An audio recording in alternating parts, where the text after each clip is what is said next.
আপনার সন্তানের দীর্ঘদিন হা করে ঘুমের সমস্যা, ঘুমের মধ্যে অতিরিক্ত লালা ঝরে, বারবার এপাশ ওপাশ বা ছটফট করে। আপনার সন্তানের এই সমস্যাটি সাধারণত নাকের পেছনের টনসিল বৃদ্ধি হওয়ার কারণে শ্বাসনালীর কিছু অংশ তুলনামূলক কম প্যাটার্ন থাকে। এটাকে মেডিকেল সায়েন্সের ভাষায় অ্যাডিনয়েড বলে।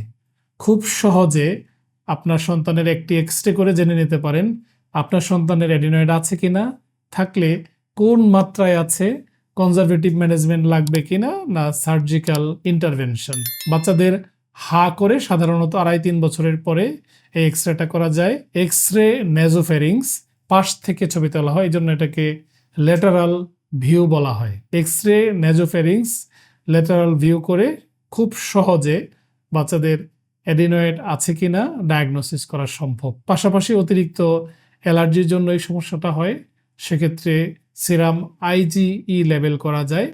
আপনার সন্তানের হা করে ঘুমানোর সমস্যা থাকলে কালক্ষেপণ না করে দ্রুত সঠিক রোগ নির্ণয় করুন নিকটস্থ চিকিৎসকের পরামর্শে। ডাক্তার শফিক, আজকে এ পর্যন্ত।